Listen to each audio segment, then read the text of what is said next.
हमें तैरकर दरिया पार करना है, इसलिए किनारों की बात करनी है। हमको ये हमारे सामने दरिया आ गया है, इसको हमको पार करना है।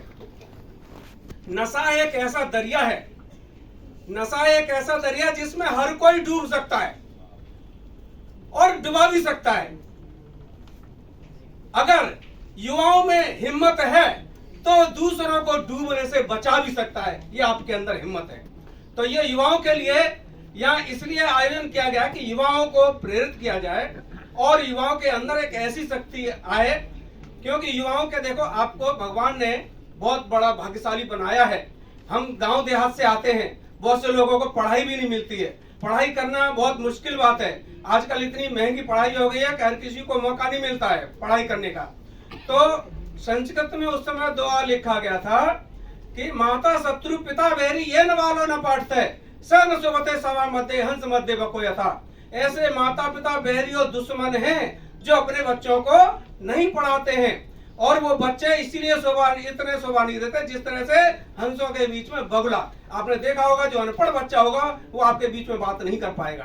तो ये उस समय होता था। आजकल अगर 4 बच्चे तो 4 पढ़ रहे हैं, 5 है तो 5 पढ़ रहे हैं, अगर 1 है तो 1 ही पढ़ रहा है।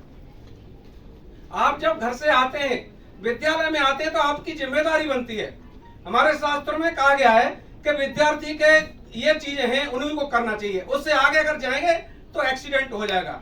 तो संस्कृत में ही कहा है कि विद्यार्थी के 5 लक्षण कौन से हैं? काक चेष्टा बको ध्यानम, काक चेष्टा बको ध्यानम, स्वर्ण निद्रा तथैव च अल्पाहारी गृह त्यागी विद्यार्थी पंच लक्षणम। अब विद्यार्थी होते हुए भी उसको क्या करना है? काक चेष्टा, कौवे जितना तो चतुर होना चाहिए, सुनने में, पढ़ने में, बोलने में। बको ध्यानम, बगुले जैसा ध्यान। बगुला जब शिकार करता है तो बड़ा ध्यान से देखता है, ना कोई शोर करता है ना कुछ भी। आप लोग बीच में शोर भी करते होंगे।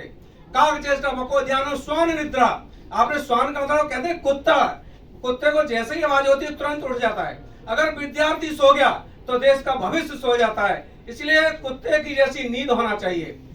अल्पाहारी, विद्यार्थी को कम खाना चाहिए, अगर ज्यादा खाएगा तो आलस होगा, बीमारी होगी। अल्पाहारी गृह त्यागी, गृह त्यागी का मतलब है कि उसको ग्रस्त में नहीं आना है, क्योंकि ग्रस्त में आने से ही उसकी बहुत सारी चीजें घटने लगती हैं। आपने देखा होगा कि हम सबसे पहले जब पढ़ाई करते हैं तो हमें 4 चीजें सिखाई जाती हैं: जोड़, घटाओ, गुणा और भाग, प्लस माइनस, मल्टीप्लिकेशन और डिवीजन। तो आपको जो बढ़ाना है वो 25